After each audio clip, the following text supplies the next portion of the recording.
आज एक नए चैप्टर की तरफ चलना है। चैप्टर 9। ठीक है। इंटरनेशनल ट्रेड एक बड़ा चैप्टर है और बहुत इंपॉर्टेंट चैप्टर है।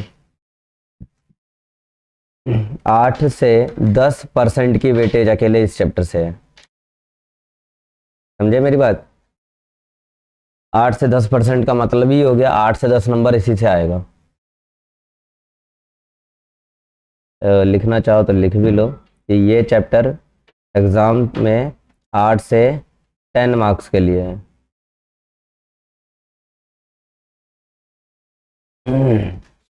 इस हिसाब से देखा जाए तो यही 3 4 चैप्टर, चैप्टर 7, चैप्टर 8, चैप्टर 9 और 10। 7 public finance, 8 money, 9 international trade और आगे जो आएगा चैप्टर 10 इंडियन इकोनॉमी। यही 4 चैप्टर तुम्हें पास करवा देंगे। ठीक है।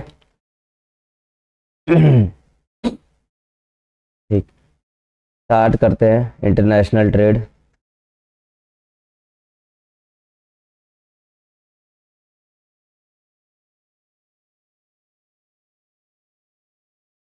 चैप्टर नंबर 9 जिसमें हम स्टार्ट करने जा रहे हैं यूनिट 1। चैप्टर नंबर 9 का नाम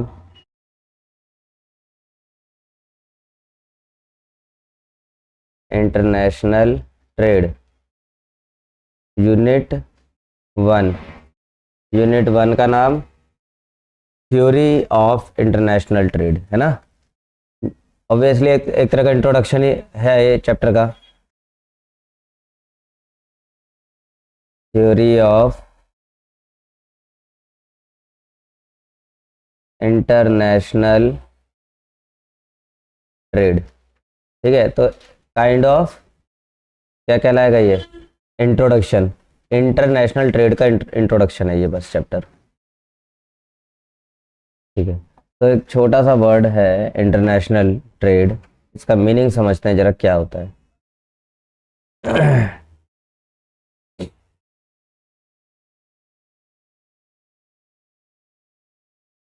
इंटरनेशनल ट्रेड है क्या? लिखे, international trade is the exchange of goods and services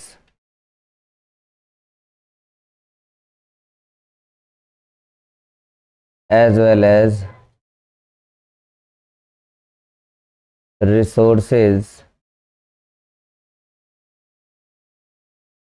between the countries, between the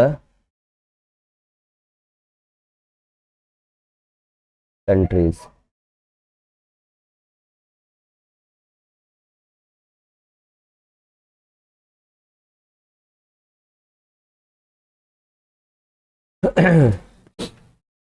international trade का मतलब है कि एक कोई कंट्री मौजूद है, दूसरी एक कंट्री मौजूद है ना। इन दोनों कंट्रीज के बीच में गुड्स एंड सर्विसेज और साथ के साथ यूजफुल रिसोर्स का लेना और देना। कोई कंट्री ए है, कोई कंट्री बी है, तो ए बी को कुछ गुड्स एंड सर्विसेज दे रहा है, बी ए को कुछ गुड्स एंड सर्विसेज दे रहा है। देने का मतलब दे सिर्फ ऐसा नहीं दान में दे दिया, एक्सचेंज किया जाता है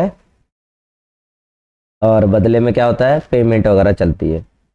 ये तो है, यानी कि एक तरह से एक दूसरे को सेल परचेज करना, sale and purchase of goods and services and useful resources. ठीक है पॉइंट। आगे बढ़ते हैं।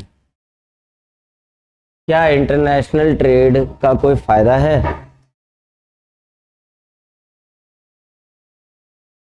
इसीलिए किया जा रहा है ना। देखते हैं। अच्छा, फायदा है तो क्या कोई नुकसान भी है? होगा। अगर किसी के मेरिट्स है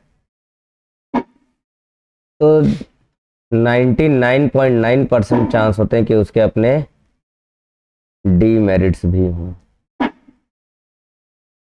merits and demerits of international trade लिखेंगे। मेरिट्स में देखेंगे पहले कि क्या फ़ायदा है इंटरनेशनल ट्रेड से। पहला, economic efficiency and economic efficiency आ रही है and contributes to economic growth and rising incomes।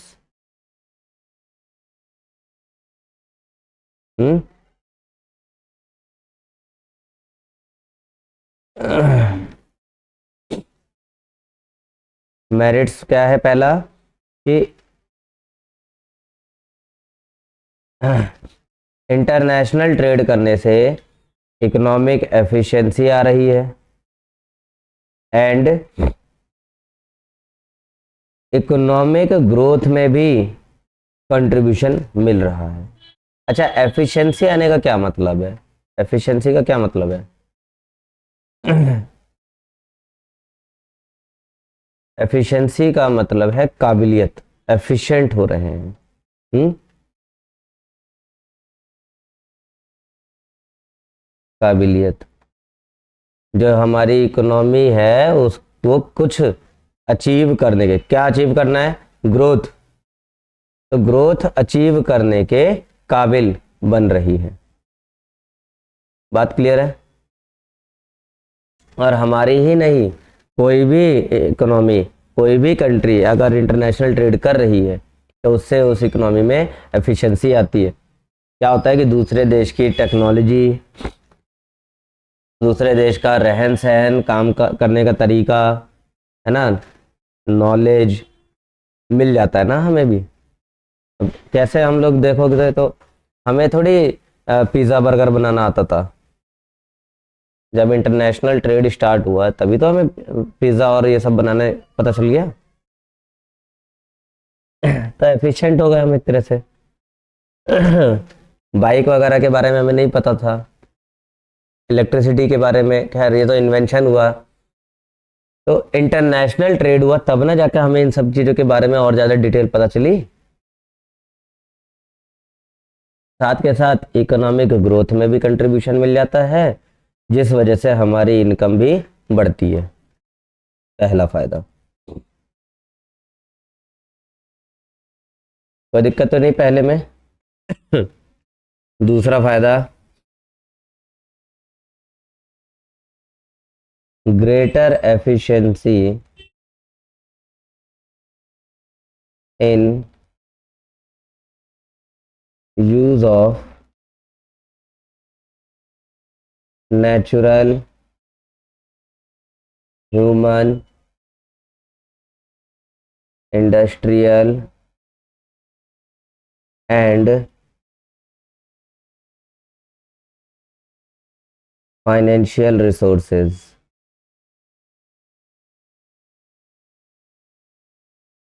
Financial resources ensures productivity gains।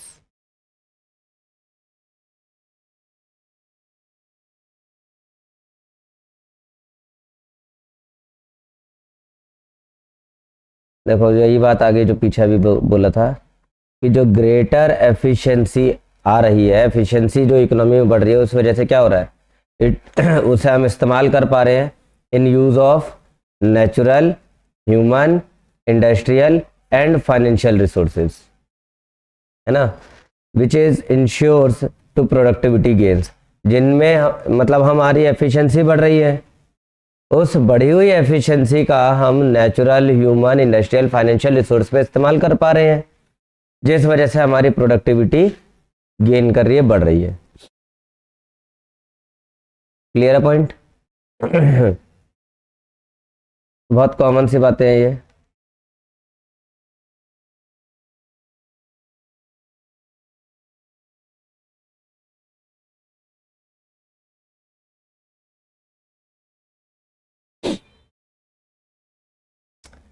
ठीक है, अगला पॉइंट देखो।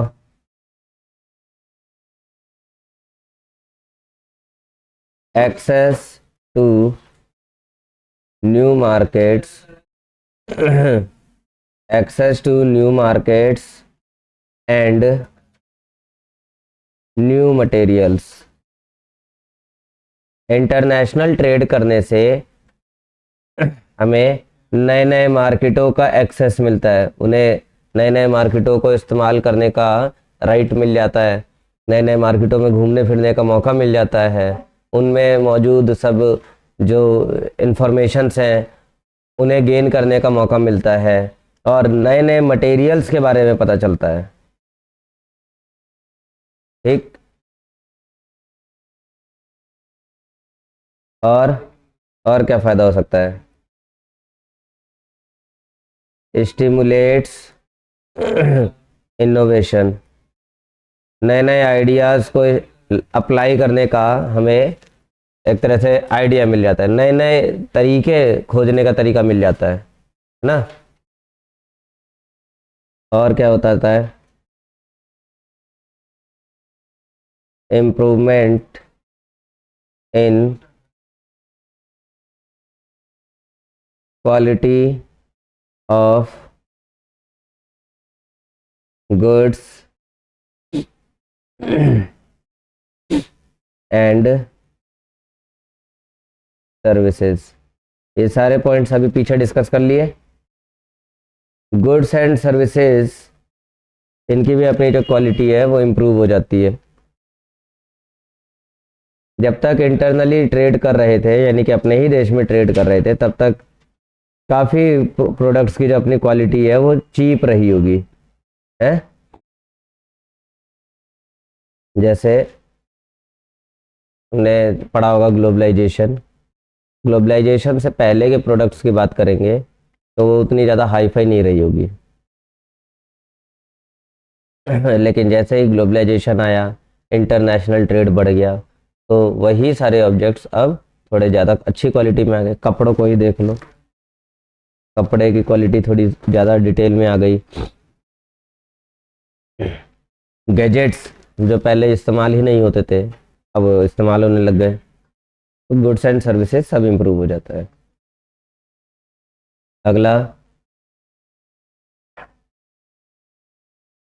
Contribute to human resource development.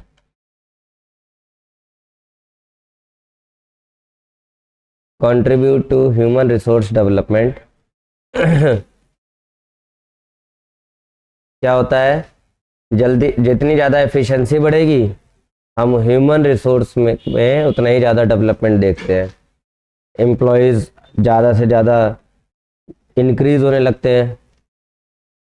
Employees increase होते हैं, ज़्यादा से ज़्यादा लोग काम करने के इच्छुक होते हैं, और उनकी स्किल डेवलपमेंट होती है, उनका स्किल बढ़ने लग जाता है।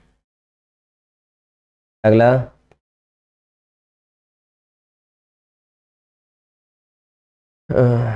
Strengthen bonds between the countries. Countries के बीच में हमें एक अच्छा दोस्ती यारी देखने को मिल जाती है ना। बॉन्डिंग ज़्यादा स्ट्रांग हो जाती है।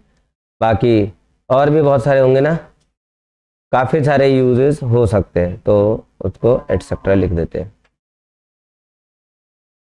फायदे हो गए बहुत सारे, अभी नुकसान देखना है।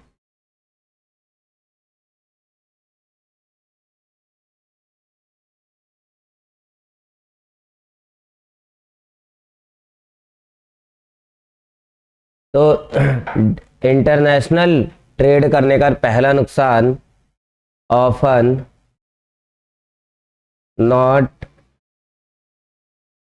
Equally beneficial to all nations. जितने नेशन हैं सबके लिए ये एक जैसा बेनिफिट नहीं देता, किसी का नुकसान भी दे सकता है। जैसे इंटरनेशनल ट्रेड करने के चक्कर में भारत कब्जा जाता है ना, भारत पे कोई कब्जा कर लेता है इंटरनेशनल ट्रेड के चक्कर में। हाँ, अब कोई पाकिस्तान जैसी कंट्री है जो इंटरनेशनल ट्रेड के बहाने कब्जा रही है ना, कब्जा कौन कर रहा है? तो कोई छोटी मोटी कंट्री है चाइना, वो कब्जा रही है उसे। ठीक है, इतनी बात। काफ़ी और भी नुकसान हो जाते हैं इंटरनेशनल ट्रेड के चक्कर में। हमारे कुछ यूनिक पॉइंट्स या यूनिक कह सकते हैं कि सीक्रेट्स जिन पे हम मोनोपोली गेन कर पाते हैं, लेकिन इंटरनेशनल ट्रेड के चक्कर में मोनोपोली छूट जाती है हमारी। कॉपी है लिखने के लिए, कॉपी लिखने के लिए है, तो उसे वहाँ रख दो।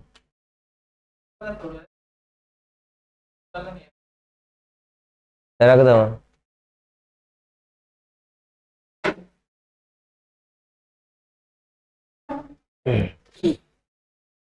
पहला नुकसान हो गया। दूसरा देखो, economic exploitation of under developed Nations. ऐसे राष्ट्र जिनमें इकोनॉमिक डेवलपमेंट नहीं हुआ है उनका इकोनॉमिक एक्सप्लॉइटेशन होता है। इकोनॉमिक एक्सप्लॉइटेशन का मतलब है इकोनॉमी ही उसको खा रही होती है, बेचारे कर्ज में डूब रहे होते हैं। ठीक। तीसरा नुकसान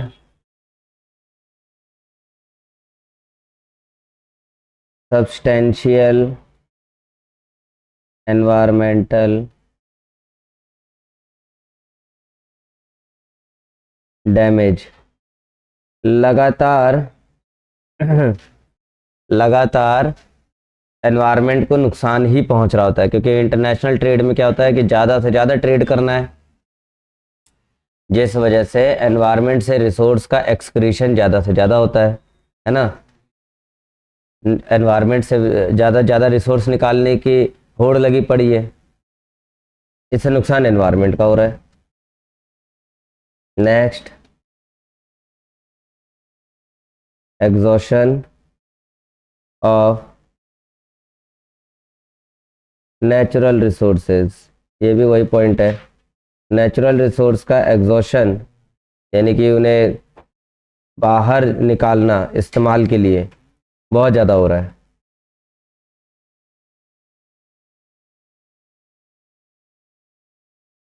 इसके आगे अगला नुकसान, trade cycles are also likely to get transmitted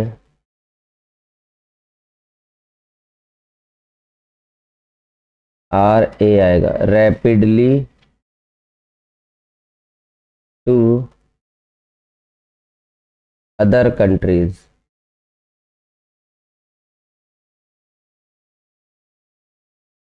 इस पॉइंट को देखो,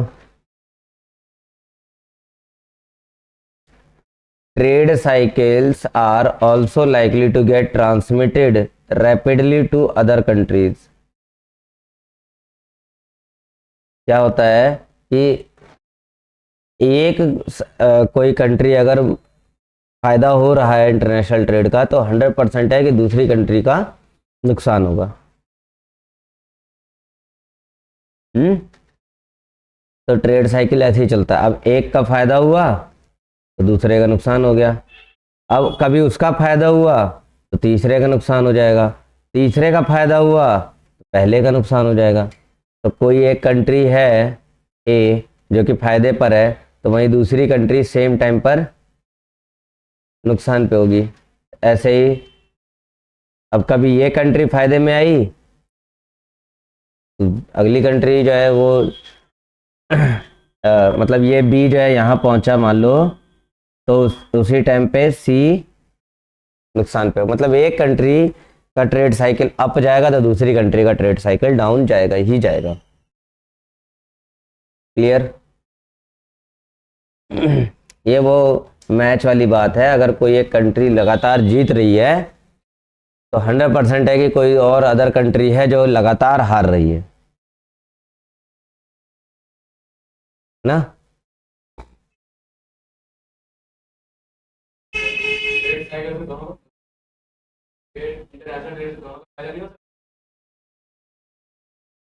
दोनों का होगा तो किसी न किसी तीसरे का नुकसान होगा। हम्म।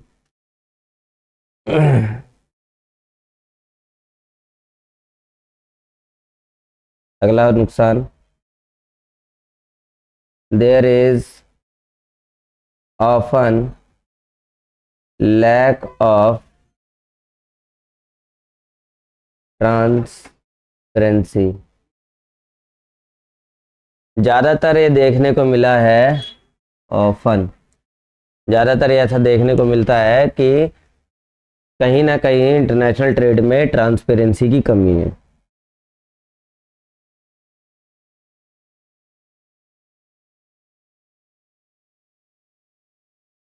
हम्म। और भी नुकसान हो सकते हैं, तो और भी नुकसान हो सकते हैं तो उसको लिख दिया पीटीसी।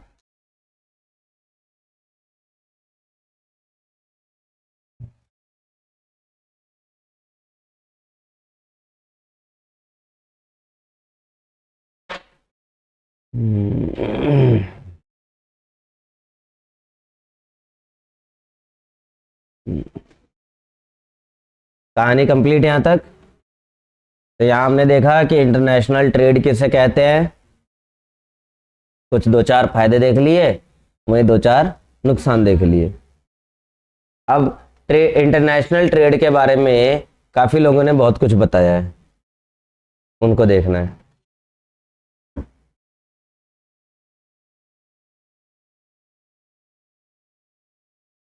इम्पॉर्टेंट थ्योरीज, काफ़ी लोगों ने बहुत कुछ बता रखा है इंटरनेशनल ट्रेड के बारे में, उन्हीं को हम थ्योरियों के रूप में देख रहे हैं। पहली जो थ्योरी है, द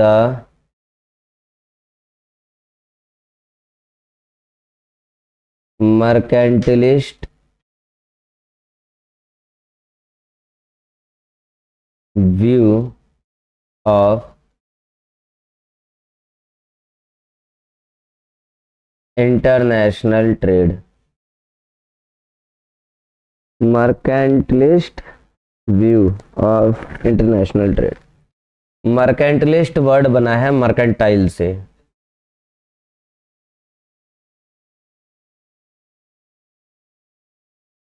मर्केंटाइल का मतलब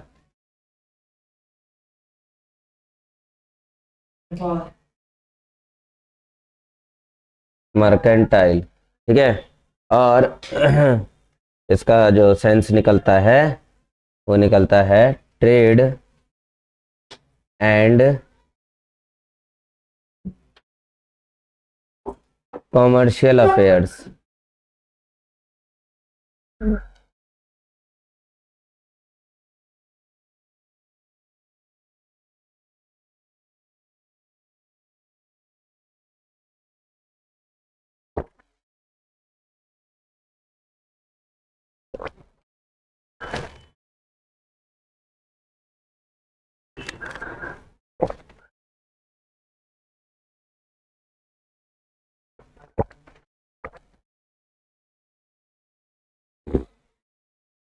अब यहाँ पर जनरल टर्म में अगर हम मर्केंटाइल का बात करें तो मर्केंटाइल का जनरल टर्म जो निकल के आता है वो है कि इंटरनेशनली बिजनेस कर रहे हैं।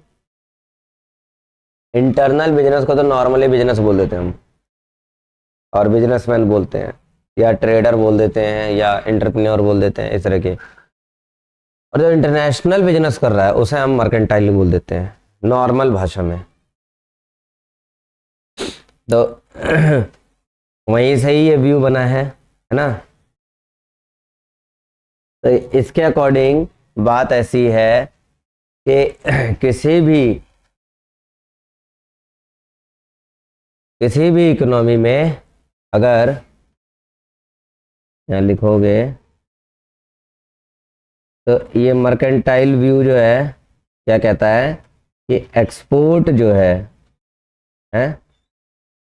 वो हमेशा जो है ज़्यादा होना चाहिए इंपोर्ट से, तो वो इकोनॉमी ग्रो कर रही है, वो इकोनॉमी क्या कर रही है, ग्रो करेगी। तो इस मर्केंटाइल व्यू का या मर्केंटलिस्ट व्यू का मेन जो कह सकते हो कि हाईलाइटेड पॉइंट है वो यही है। हाईलाइटेड पॉइंट है ना, ये स्टार बना लो इसको, की पॉइंट।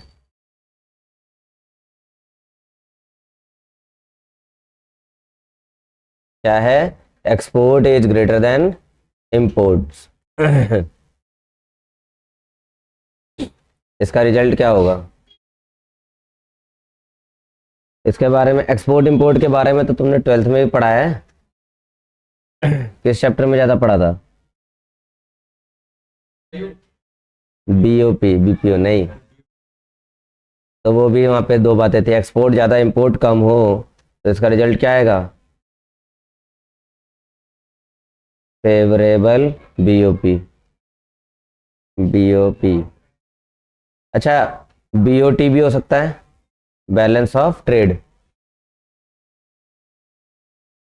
गुड्स का है, वही गुड्स एंड सर्विस दोनों होगा तो बीओपी हो जाएगा।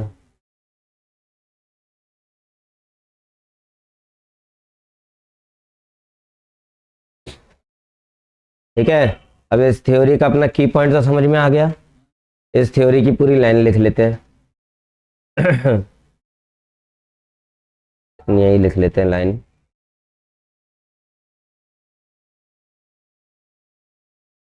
लिखो,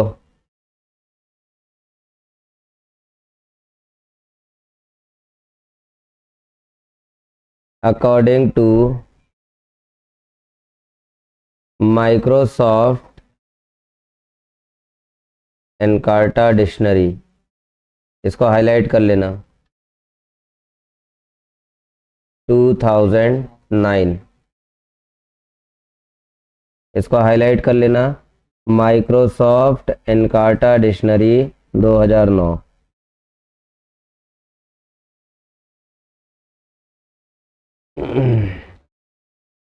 इसके according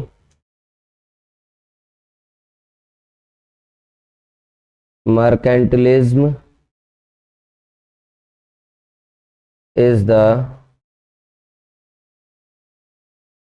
economic policy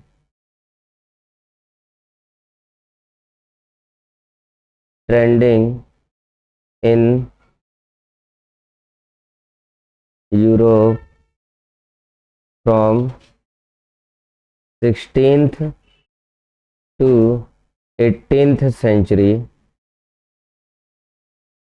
TURY century, where the government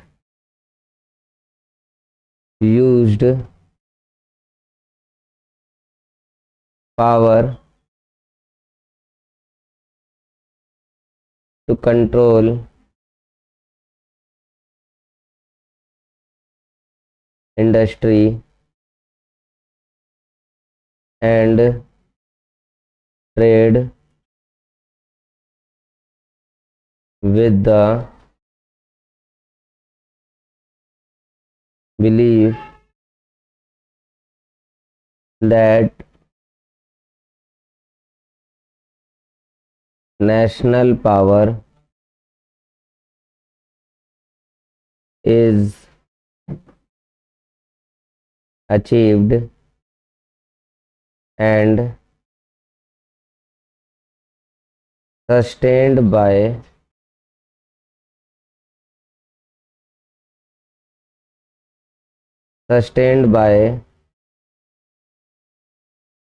having constant large quantities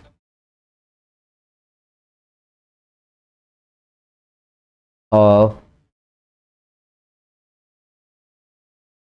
exports over imports.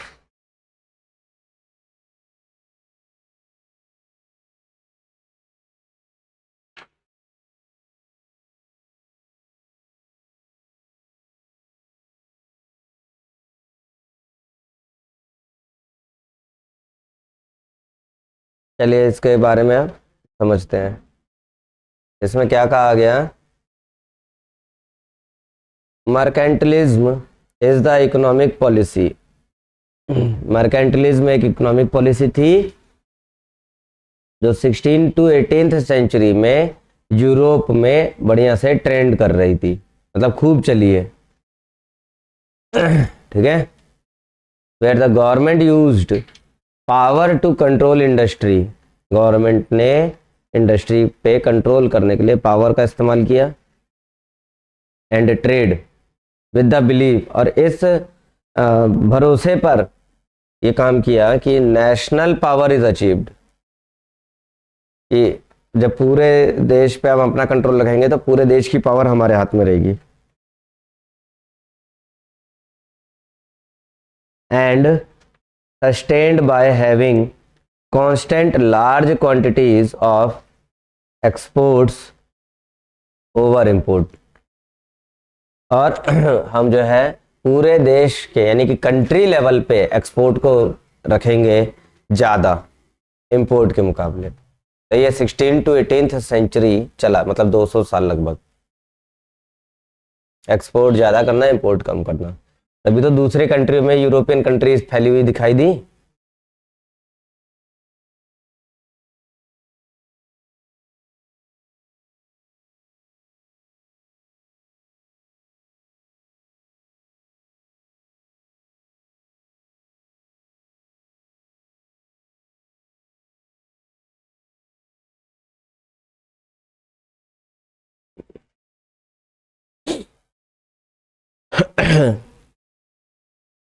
किताब देना।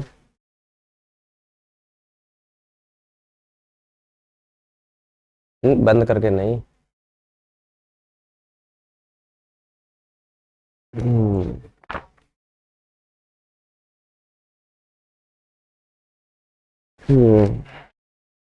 पहली थ्योरी कंप्लीट हो गई, समझ में आ गया? ठीक है, अब दूसरी थ्योरी की तरफ बढ़ते हैं। थ्योरी नंबर दूसरी, पहले तो हमारी मर्केंटलिज्म व्यू था या मर्केंटलिस्ट व्यू। दूसरी थ्योरी है the theory of absolute advantage। absolute advantage, advantage मतलब फायदा, absolute मतलब किसी पर्टिकुलर का फायदा उठाना। और ये थ्योरी देने वाला कौन? तो ये थ्योरी देने वाला बापूजी।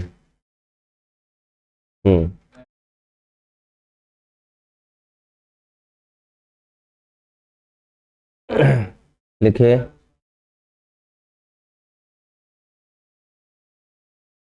In this theory,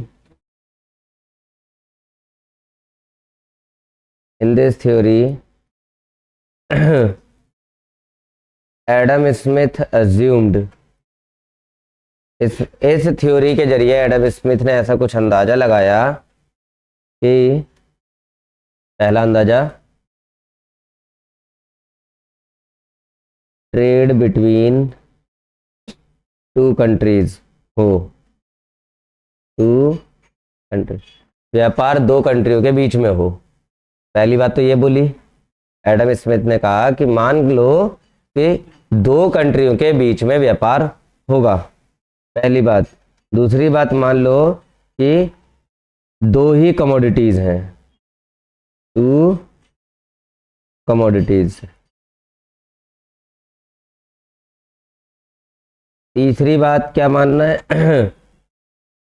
तीसरी बात, no transportation cost, no transportation cost. और चौथी बात क्या मानना है इसमें?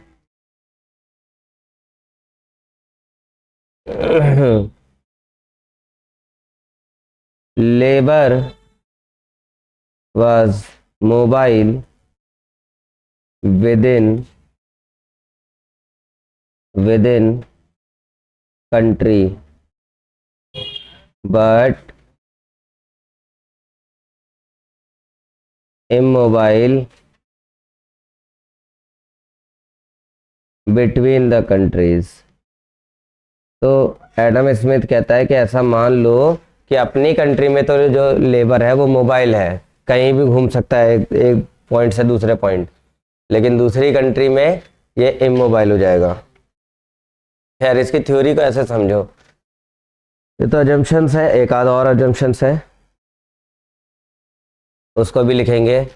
अभी थोड़ा सा इंट्रोडक्शन समझ लो कि एडम स्मिथ ने अपनी थ्योरी में बताया क्या। तो एडम स्मिथ ने कहा कि कोई दो कंट्रियां होंगी, कंट्री ए और कंट्री बी। कंट्री ए के पास गुड्स एक्स की क्वांटिटी बहुत ज़्यादा है और गुड्स वाई की क्वांटिटी बहुत कम है। वहीं कंट्री बी के पास गुड्स एक्स की क्वांटिटी कम है और गुड्स वाई की क्वांटिटी बहुत ज़्यादा है। तो ये आपस में समझौता कर लेंगे। ए बी को एक्स कमोडिटी बेचेगा और बी ए को वाई कमोडिटी बेचेगा। भाई जिसके पास जो ज़्यादा है वो बेचेगा। क्लियर है पॉइंट? एडम स्मिथ इतनी बात बताना चाह रहा है बस, इसलिए उसने अजम्पशंस दे दिए।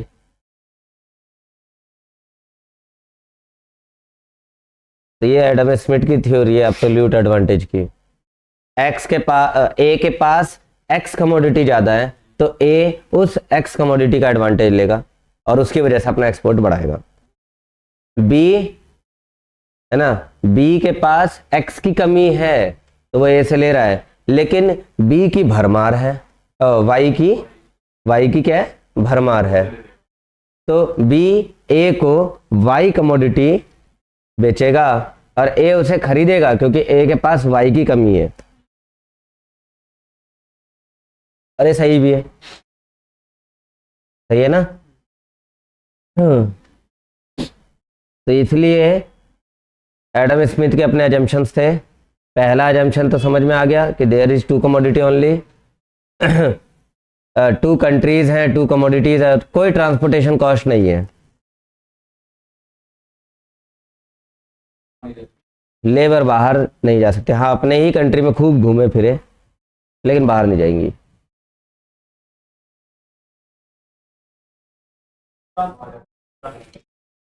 ट्रांसपोर्टेशन कॉस्ट मतलब ए एक्स कमोडिटी वाई को बेच रहा है तो एक्स्ट्रा कॉस्ट नहीं लगेगी। जितने का एक्स को ए अपनी कंट्री में बेचेगा, ए कंट्री में ही बेचेगा जाएगा, उतने का ही बी कंट्री में भी बेचा जाएगा without any extra transportation cost है। ए को फायदा बस इतना है कि ए कंट्री का एक्सपोर्ट बढ़ रहा है। भाई ए जो कंट्री ए है, मान लो ए है इंडिया और एक्सपोर्ट इंपोर्ट की बात है ना, हर कंट्री अपना एक्सपोर्ट ही तो बढ़ाना चाहेगी ताकि बैलेंस ऑफ पेमेंट सरप्लस आ जाए। दूसरे को बेचें ताकि दूसरे कंट्री का रिजर्व हमारे पास आए, फॉरेन एक्सचेंज। जितना ज़्यादा करेंसी हमारे पास होगी उतनी हमारी इकोनॉमी स्ट्रांग होगी ना।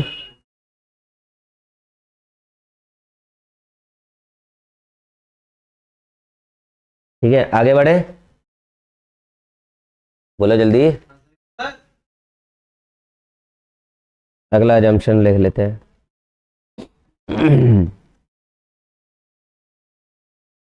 अगला junction,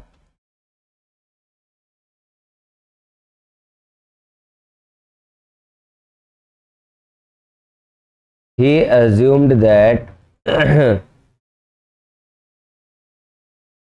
any trade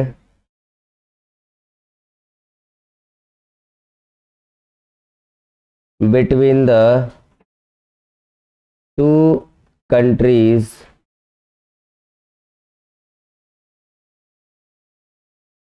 considered would take place if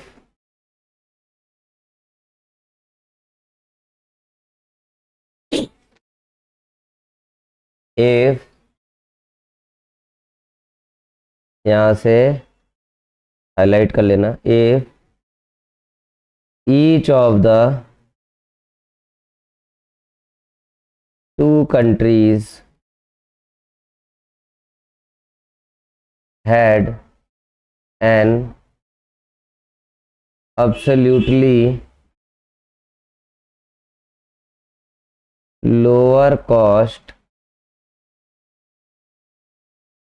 in the production of one of the commodities.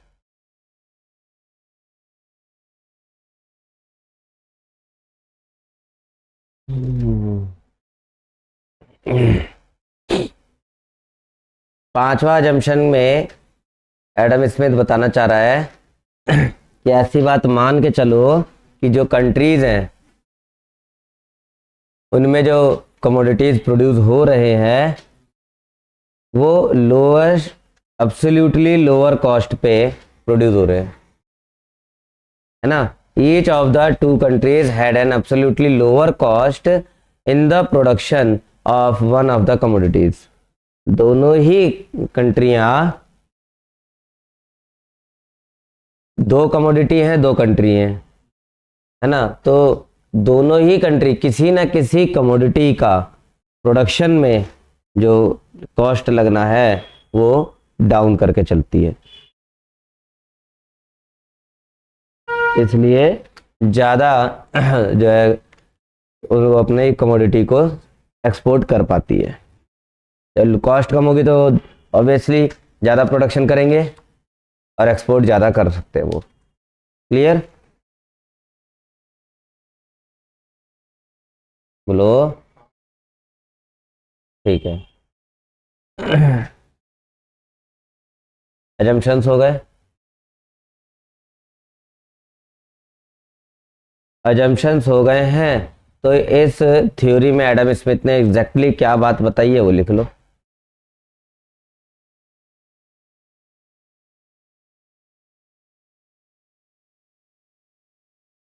Adam Smith thought that the basis of international trade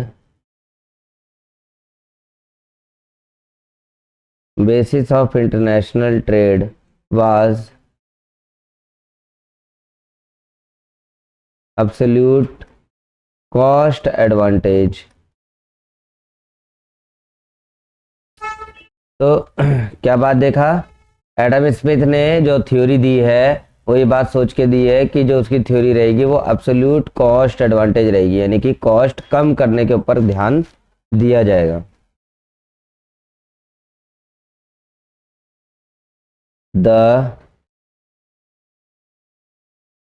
the principle of absolute advantage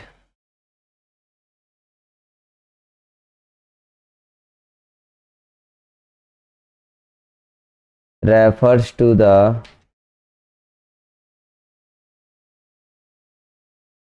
ability of a party to produce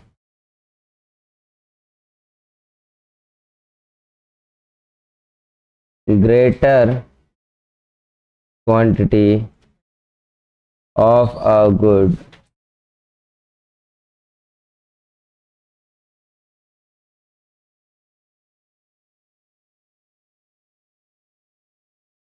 using the same amount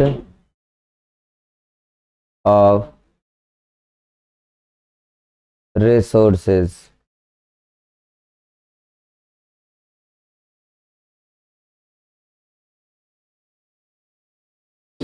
bracket डाल के लिख लो।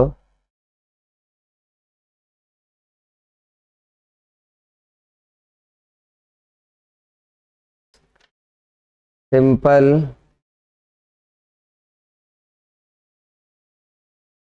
Comparison of labour productivity.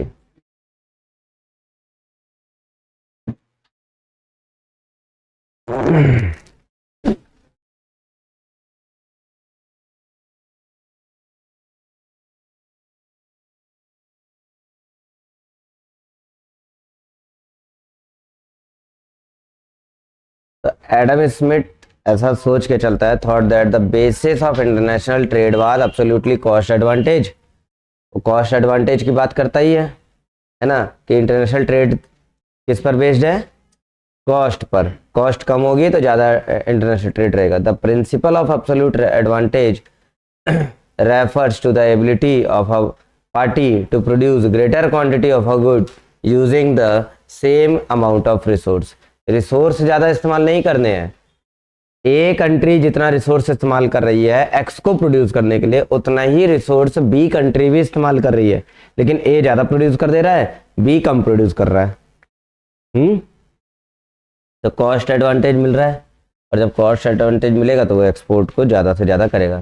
China ये तो कर रहा है। India और China की बात करें, इंडिया जो है चाइना से ज़्यादा ज़्यादा इम्पोर्ट क्यों करता है, इसीलिए क्योंकि वो अपने देश में बनाएगा तो महंगा पड़ेगा, और चाइना में वो सस्ता पड़ जा रहा है।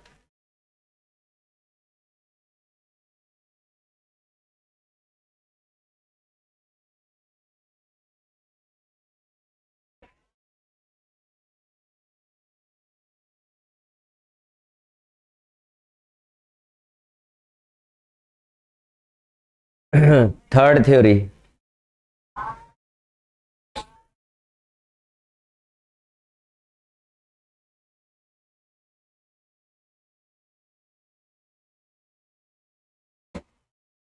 Theory of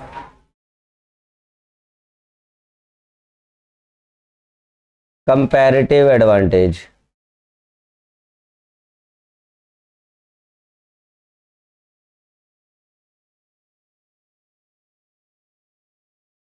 theory of comparative advantage.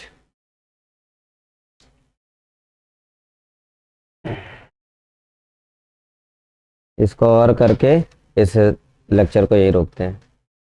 देखो जी, थ्योरी ऑफ कंपैरेटिव एडवांटेज, तो पीछे भी देखा अब्सोल्यूट एडवांटेज और यहाँ भी देख रहे हैं, लेकिन यहाँ है कंपैरेटिव एडवांटेज। तो दोनों में फ़र्क केवल इतना है कि अब्सोल्यूट एडवांटेज में हमने दो कंट्रियों के बीच में देखा, और कंपैरेटिव एडवांटेज में हम बहुत सारी कंट्रियों का एक साथ देख लेंगे, है ना। कंपैरिजन बहुत सारी कंट्रियों करेगा। लिखो,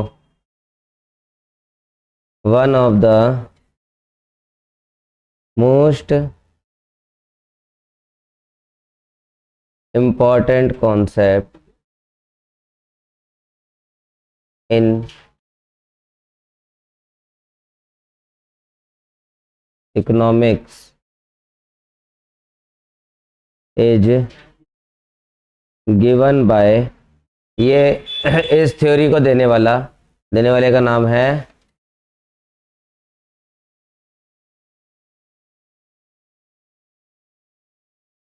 David Ricardo. David Ricardo comparative advantage की थ्योरी देने वाला economist David Ricardo.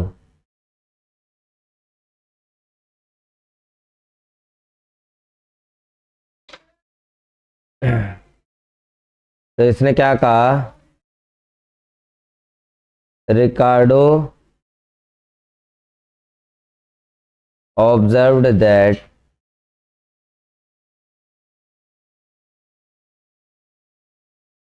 trade was driven by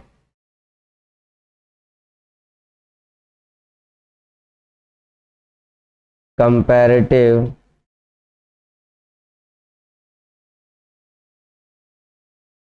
rather than absolute cost।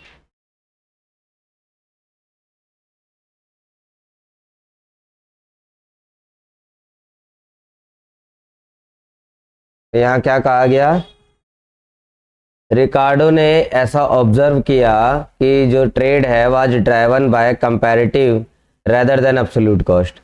Comparative cost की बात करता है ये, ना कि एब्सोल्यूट कॉस्ट की। कंपैरेटिव का मतलब एक से ज़्यादा कंट्रियों के साथ कंपैरिजन करना, और एब्सोल्यूट कॉस्ट का मतलब केवल एक कंट्री के साथ कंपैरिजन करना।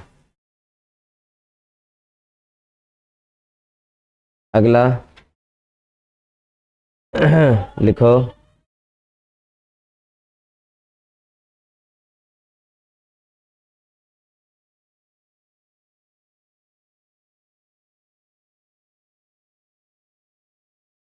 Ricardo's insight was that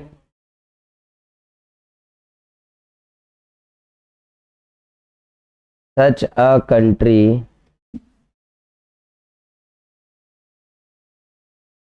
would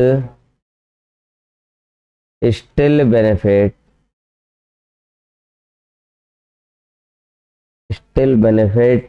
from trading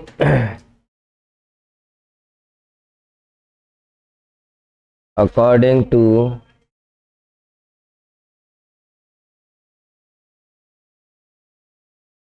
comparative advantage।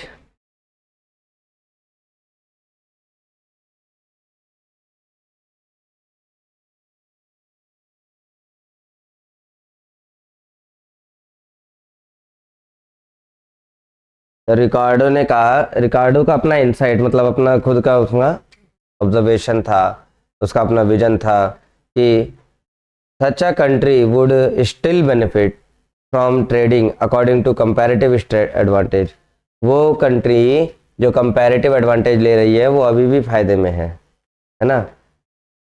तो यहाँ से लिखोगे exporting products in which its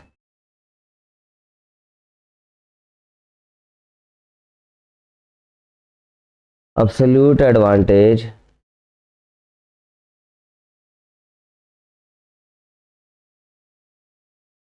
was greatest and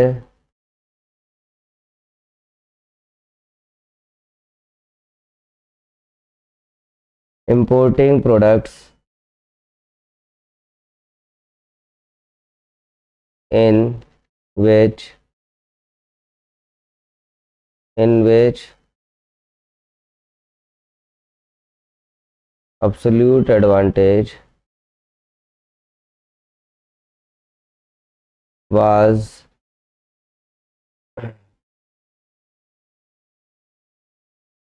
comparatively less।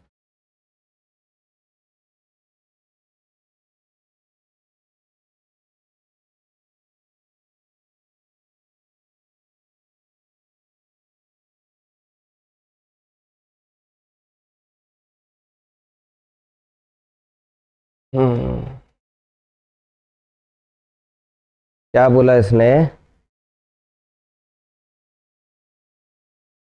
सीधी सी बात, इसमें भी वही बातें ही हैं जो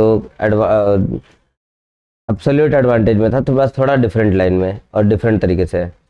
इसने कहा exporting the product in which it's absolute advantage. एक कंट्री उन गुड्स को, उन प्रोडक्ट्स का एक्सपोर्ट करे जिसमें वो कंट्री एब्सोल्यूट एडवांटेज ले रही है ना, और उसका ग्रेटेस्ट हो, एब्सोल्यूट एडवांटेज उसका ग्रेटेस्ट हो। And importing the products in which absolute advantage was comparatively less, और उन्हें वो खुद इंपोर्ट कर ले जिसमें उसका अपना एडवांटेज, एब्सोल्यूट एडवांटेज दूसरे के मुकाबले, सामने वाले के मुकाबले कम है, थोड़ा बहुत बस। एब्सोल्यूट एडवांटेज में क्या है कि वो एक कंट्री का है, और यहाँ पर अपनी तो एडवांटेज है, बाकी डिसएडवांटेज वाली कंट्रियों को हम उसे सबको एक्सपोर्ट करें।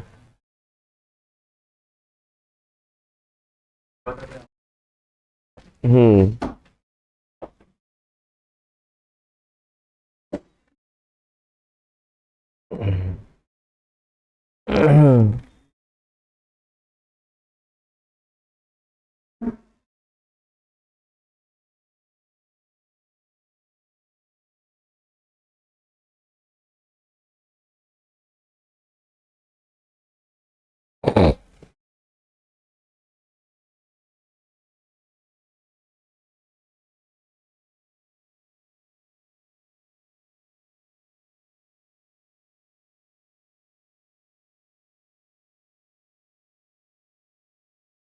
इसका एग्जाम्पल है, थोड़ा वो किताब में से देखना है, किताब में देखा जाए।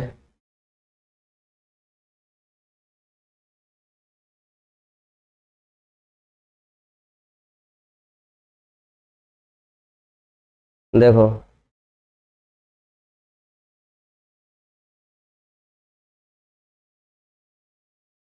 ये एक एग्जाम्पल कंसीडर करवा रहे हैं कि कंट्री ए है और एक कंट्री बी है हमारे पास। ठीक है, कंट्री ए की बात क्या है कि 1 hour of labour can produce either 3 kilogram of steel और 2 शर्ट। कंट्री ए है, वो 1 घंटा काम कर रहेंगी, अगर वहाँ के लेबर 1 घंटा काम करे तो उस 1 घंटे में या तो वो 3 kg स्टील प्रोड्यूस कर दे या फिर 2 शर्ट्स प्रोड्यूस कर दे। ठीक है ना। वही दूसरी कंट्री बी है, जहाँ के वर्कर 1 घंटा काम करें अगर, तो can produce either 1 kilogram of steel और 1 शर्ट, तो यानी कि इसकी एफिशिएंसी इतनी ही रही, 1 घंटे में 1 kg स्टील प्रोड्यूस करे या 1 शर्ट प्रोड्यूस कर दे, 1 शर्ट। तो अब देखा जाए इनके बीच में अब्सोल्यूट कॉस्ट क्या लग रही है, बताओ। अब्सोल्यूट एडवांटेज की बात करें, अब्सोल्यूट एडवांटेज लग पाएगा? ए तो बी को चलो बेच देगा स्टील,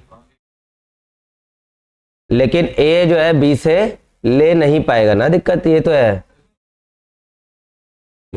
या फिर तो अभी तो मैंने केवल स्टील की बात करी, बस स्टील की बात करें तो ए जो है या स्टील तो बेच सकता है, लेकिन उससे शर्ट नहीं ले पाएगा, या फिर शर्ट बेच सकता है, स्टील ले नहीं पाएगा, क्योंकि ए जो है more efficient in both products. Clear है? Now suppose country B offer to sell country A 2 shirts. अब मान लेते हैं कि बी ने ए से कहा कि भाई 2 शर्ट्स बेचो, है ना, in exchange of 2.5 kilogram of steels, और बदले में 2.5 किलोग्राम स्टील ले जाओ। क्लियर? अच्छा, to produce these additional 2 shirts, country B diverts 2 hours of work from producing 2 kilograms of steel.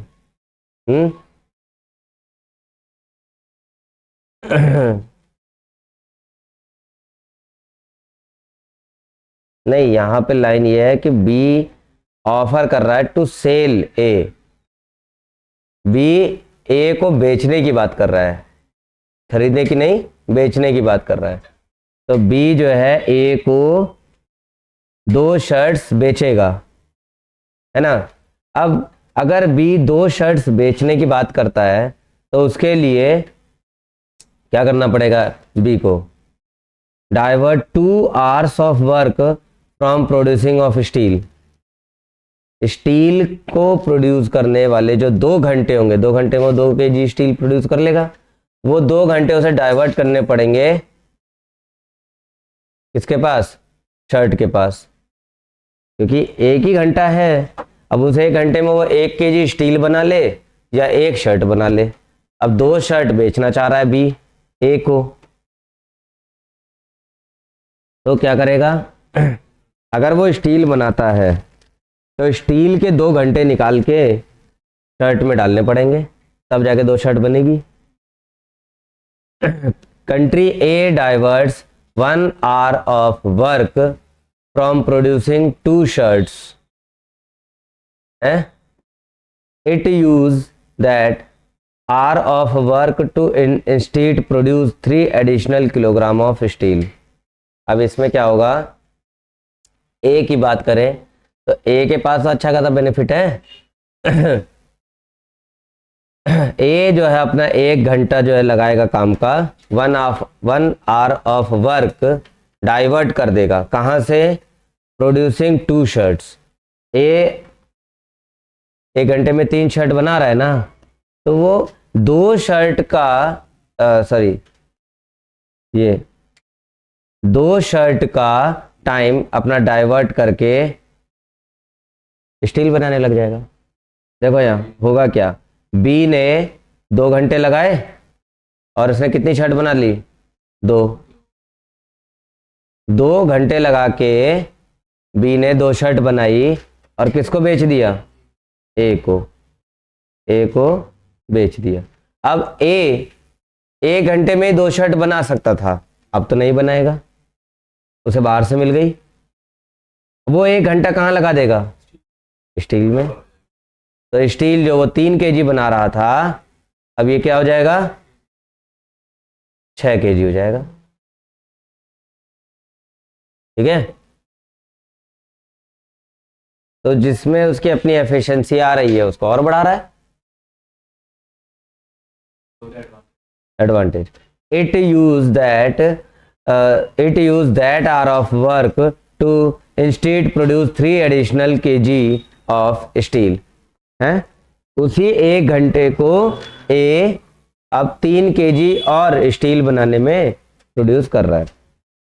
Overall हो क्या रहा है, the same number of shirt is produce, shirts तो उतनी ही प्रोड्यूस हो रही है जितनी होनी है, बस बी ने 2 घंटे लगा के प्रोड्यूस कर दिया और ए को दे दिया, है ना। Country A produce 2 fewer shirts but country B produced 2 additional shirts। Country ए ने फीवर शर्ट्स प्रोड्यूस करी है, 2 फीवर मतलब दूसरे से लेके बना लिया, है ना।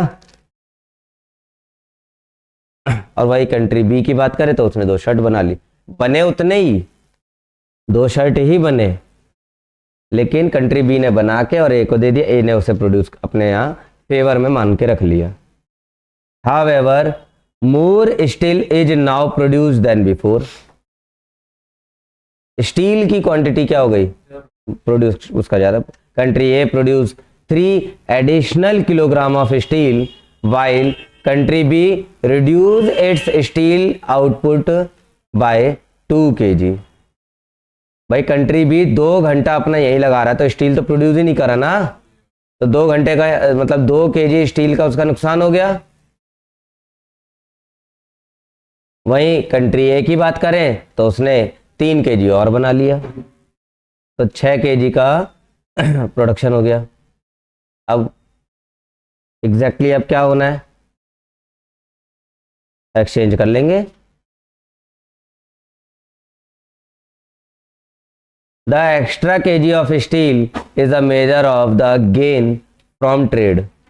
अब एक्स्ट्रा kg जो आ रहा है वो ट्रेड से फायदा हुआ है। Though a country may be twice as productive as its trading partner है इन मार्केट क्लॉथिंग या in making clothing.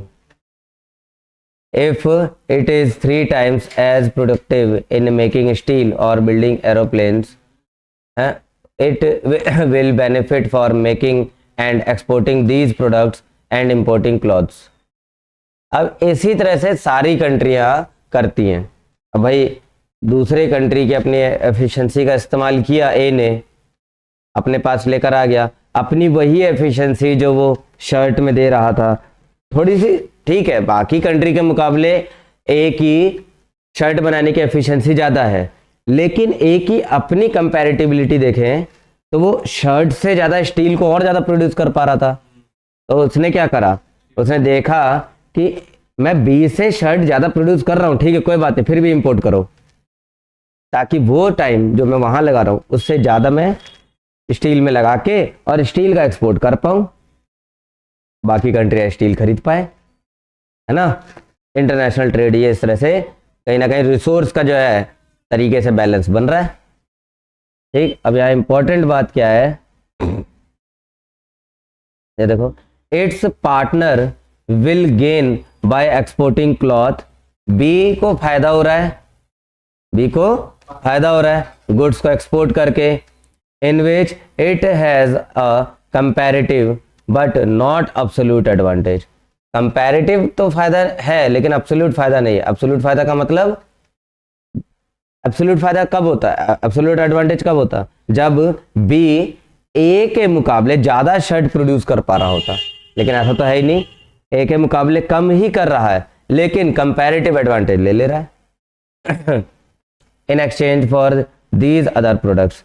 The notion of comparative advantage also extends beyond physical goods to trade in service such as writing computer code or providing physical products। जो physical goods है उसमें ज़्यादा इसका फायदा हो रहा है। The notion of comparative advantage is also extend, physical goods में तो फायदा हो रहा है, फिजिकल गुड्स के अलावा सर्विसेज में भी इसका फायदा हो जाता है। जैसे कंप्यूटर कोड वाली बात है, कंप्यूटर कोड डिजाइनिंग वगैरह और फिजिकल प्रोडक्ट्स, फाइनेंशियल प्रोडक्ट्स, तो इसमें भी फायदा हो रहा है।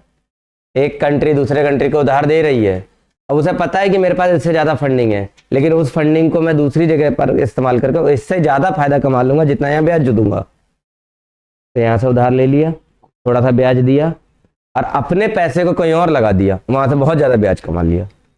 हो रहा है ऐसा काम। अब ये आखिरी है,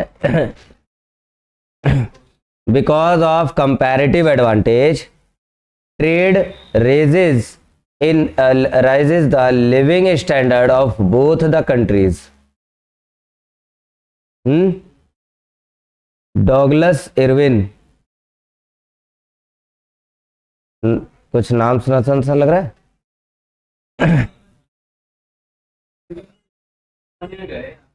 डॉगलस इरविन 2009 में calls comparative advantage a good news for economic development. ये इंपॉर्टेंट था जो इसमें उनको बताना था।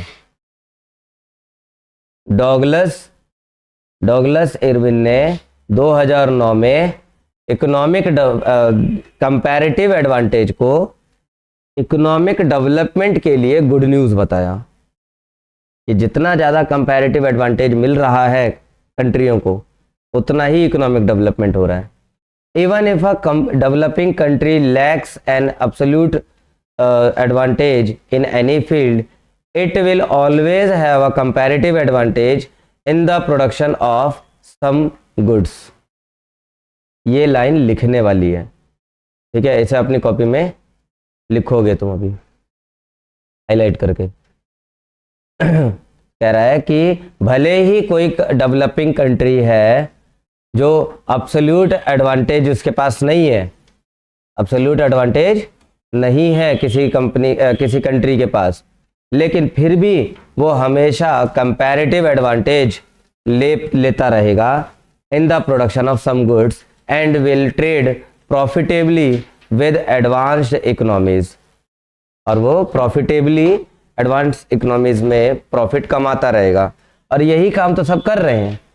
किसी कंट्री के पास कुछ भी नहीं है तो वो कर क्या रहा है, इधर एक कंट्री से खरीदा और दूसरी कुछ प्रोडक्शन किया उसे और दूसरी कंट्री को बेच दिया। यूरोपियन कंट्री यही तो कर रहे थे। भारत से रिसोर्स खरीदा जो कि भारत के पास बहुत ज़्यादा है, भाई उसका तो एब्सोल्यूट एडवांटेज था ना भारत के पास। यूरोपियन कंट्रीज के पास कुछ था ही नहीं। उन्होंने क्या करा, यहाँ से जिसमें भारत का एब्सोल्यूट एडवांटेज है उसको उन्होंने लिया, कंपैरेटिव एडवांटेज बनाया और पूरे दुनिया में एक्सपोर्ट कर करके और फायदा कमा लिया। अरे सबके लिए, तुम्हारे पास कुछ भी नहीं है, इधर से लो उधर दे दो, ठीक है। हाँ है, हाँ कह सकते हो। हाँ, एक नॉर्मली ऐसा क्या होता है कि मेरे पास पैसे नहीं है, पैसे नहीं है मेरे पास, तो मैं क्या करूं, कहीं से उधार खरीदूं और जाके इधर बेच दूं। अब इधर से पैसा आएगा, इधर चुका दूंगा, बीच में मेरे को जो प्रॉफिट हुआ वो मेरा हो गया। तो पैसा ना होने के बावजूद मेरे पास पैसा आ गया ना, मतलब रिसोर्स ना होने के बावजूद मेरे को कुछ मिल गया कि नहीं मिला। मेरा फायदा हो गया, प्रॉफिट हो गया। इसी को कहेंगे कंपैरेटिव एडवांटेज, ठीक है। तो ये टॉपिक खत्म, आगे का टॉपिक आगे की क्लास में।